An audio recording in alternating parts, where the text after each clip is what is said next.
name is Karida Celestine. I'm the executive chef here at B. Smith Restaurant.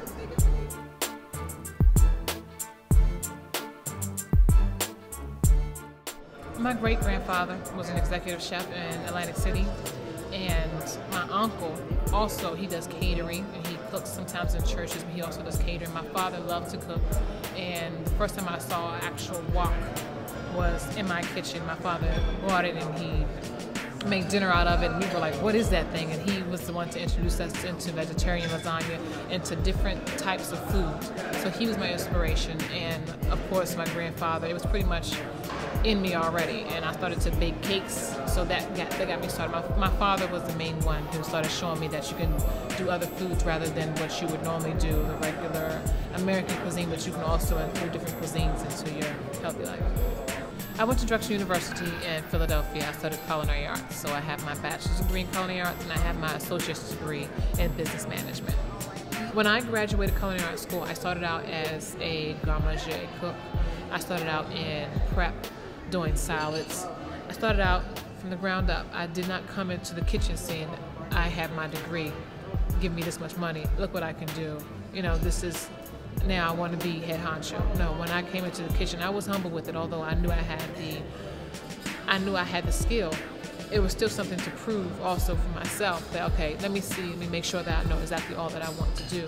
And I was able to go in and being a garde manger cook and doing the banquet cooks. Then they brought me to the line within the next 3 months. I was a line cook and I was able to handle that.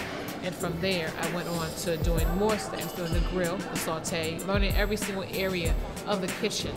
So when I proved that I could handle one position, I was pushed to do another, and I succeeded in that, and I never stopped. So I'm the executive chef now.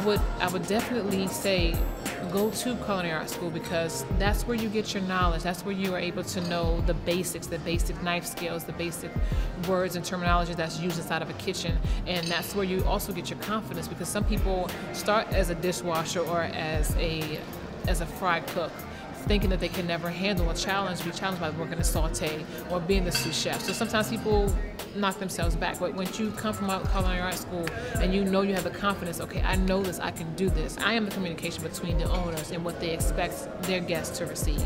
I am the communication between the general manager and what he sees out there. The flavors, I communicate to the actual line cook. The sous chef assists me in what I do and my vision for the kitchen, and we create the menus, we price out the menu. There are some times when you get burnt out. I just did a 11-day week, working 11 days straight. Sometimes you do get burnt out, but it's knowing that when you come in there, your love and passion for food makes it all worthwhile. Men are normally in the kitchen when it comes to executive chefs. You don't see too many executive chef females because some people get intimidated by the fact that you work with a majority of men. The language, the men when they talk, you know, they talk all about as men were talking. It's no hiding it.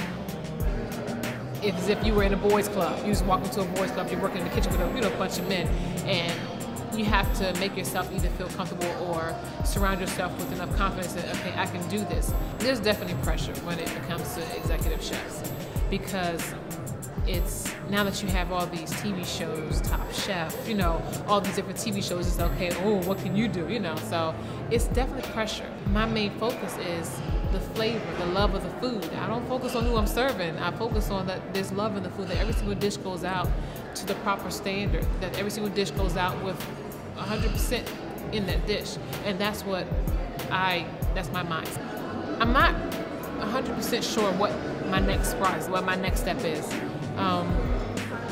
My 5-year goals have been reached, so therefore right now I'm drawing up my next vision of what I want to be able to accomplish in the next 5 to 10 years. And a lot of it has to do with my family. A lot of it does. Regardless of what I do here, my family's my backbone. If I'm not here by tomorrow, or if I'm not here at B. Smith Restaurant as executive chef tomorrow, I still have my family to lean on. So majority of my goals are based around the success of my children and what they can learn from me. I would love to own my own restaurant, but I would say that would be a little bit further down the road, because I never thought I could do this. Without my husband's push, I would have never become sous chef. I would have never done it. Without my husband's push, I would have never become executive chef here at B. Smith Restaurant, because he sees my talent more than I do sometimes. I doubt myself sometimes. And my husband says, no, you can do this. Look what you're doing. You got it. And that's the reason why I've been pushed so far, because my husband is my backbone. I would be amazed. I'd be surprised that, wow, 28 years old, you're the executive chef. Wow, great job. I'm Karida Celestine, the executive chef of B. Smith Restaurant.